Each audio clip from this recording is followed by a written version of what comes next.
Energoefektīvas ventilācijas sistēmas ir ventilācijas rekuperāciju.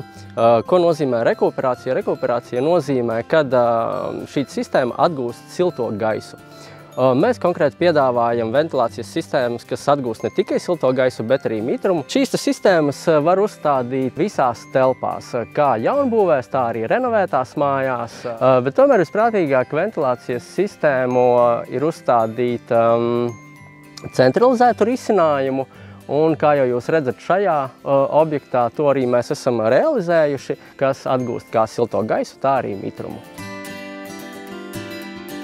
Tas, ko jūs uzreiz redzat, šeit ienākot iekšā šajā būvē, ir gaisa vadu sistēma ar difuzoru kārbām, kur tad tālāk stiprinās dekoratīvais difuzors. Apskatīsim pašu ventilācijas iekārtu, kas atrodas šajā te objektā garažā. Un šeit mēs redzam izolētos gaisa vadus, kas atsevišķi vēl nav jāizolē. Šeit mēs redzam pieplūdes un nosūces šos te izvadus.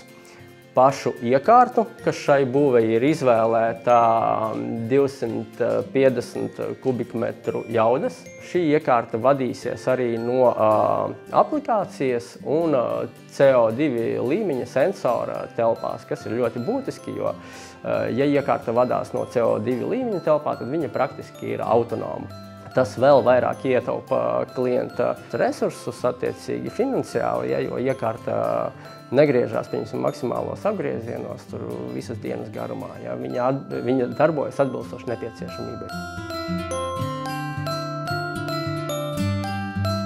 Privātajā sektorā nav obligāti vajadzīgs ventilācijas projekts. Ja?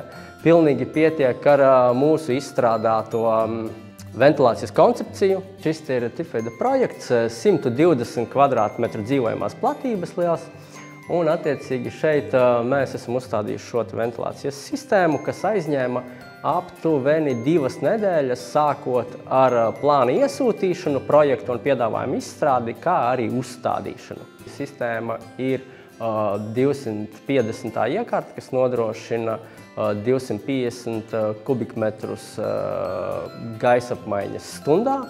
Un šāda sistēma izmaksā ar visu darbu 4500 eiro. Pievienotā vērtība ilgtermiņā, es domāju, ka mēs varētu pat izteikt tādus 2 lielus punktus, kas ir varbūt pat 3. Tas ir veselība. Otrkārt, pasargā šīs būvkonstrukcijas tiešām no sēnītēm, pelēm sēnītes un liekiem mitrumiem, kas krājās telpās.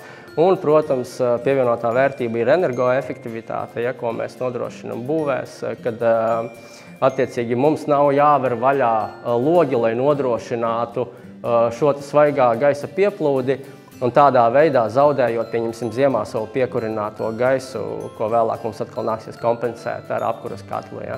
Tādā veidā mēs nodrošinam šo energoefektivitāti.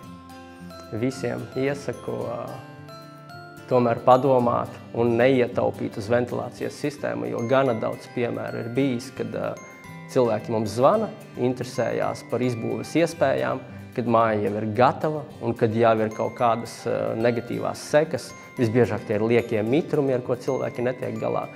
Un tad jau ir īstenībā daudz problemātiskāk un arī jau daudz dārgāk to izdarīt.